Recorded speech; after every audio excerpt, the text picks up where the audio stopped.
नमस्कार, स्वागत है आपका द फैक्ट इंडिया पे। और आज हम बात करेंगे राजस्थान की उस राजनीतिक तस्वीर की जिसमें नेताओं की गरिमा, सत्ता का घमंड और कानून की सख्ती सब कुछ साफ साफ दिखाई दे रहा है। कहते हैं ना, कानून के हाथ लंबे होते हैं और राजस्थान की राजनीति में ये बात इन दिनों एकदम सच होती दिखाई देती है। एक के बाद एक दिग्गज नेता जेल पहुंच चुके हैं और अब जनता सवाल कर रही है, क्या ये नया दौर है या सिर्फ सियासत की एक और चाल। सबसे पहले बात करें तो नरेश मीणा की। जी हाँ, देवली उनियारा उपचुनाव के दौरान जब समरावता गांव के लोगों ने मतदान का बहिष्कार किया तो नरेश मीणा ग्रामीणों के साथ धरने पर बैठ गए।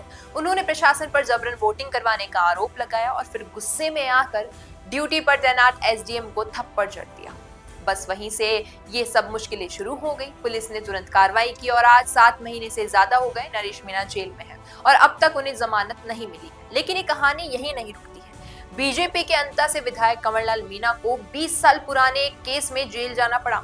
चुनाव प्रचार के दौरान उन्होंने एसडीएम को पिस्तौल दिखा दी थी और राज्य कार्य में बाधा पहुंचाई थी। अब इतने साल बाद अदालत ने उन्हें दोषी ठहराया है और जेल भेज दिया है। इससे साफ होता है कि समय चाहे जितना भी बीत जाए, कानून अपना काम नहीं भूलता है। अब आते हैं कांग्रेस के 2 विधायक, मुकेश भाकर जो कि लाडनू से हैं और मनीष यादव जो शाहपुरा से है। इन दोनों को भी कोर्ट ने 1-1 साल की सजा सुनाई है और उनके साथ 7 अन्य लोगों को भी दोषी पाया गया है। ये मामला 2014 का है, जब राजस्थान यूनिवर्सिटी के बाहर जेएलएन मार्ग को 30 मिनट तक ब्लॉक किया गया था।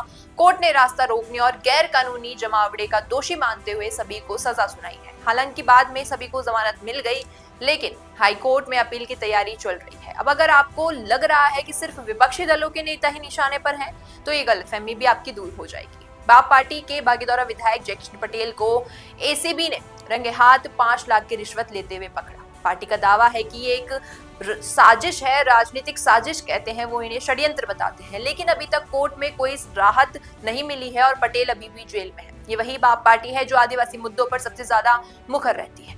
इन सभी घटनाओं से एक बात तो साफ होती है, उन नेताओं को, अब नेताओं के लिए ये बात सिद्ध है कि मैं नेता हूं, मुझे कुछ नहीं होगा वाला दौर खत्म हो रहा है।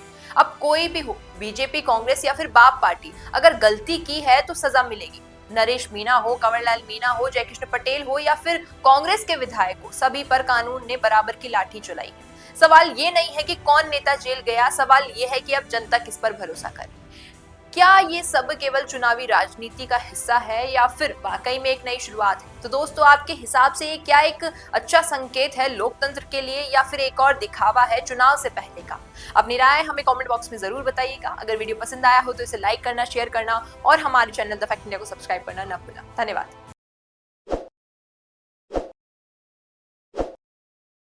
ताज़ा खबरों के लिए विजिट करें द फैक्ट इंडिया की वेबसाइट और डाउनलोड करें द फैक्ट इंडिया ऐप।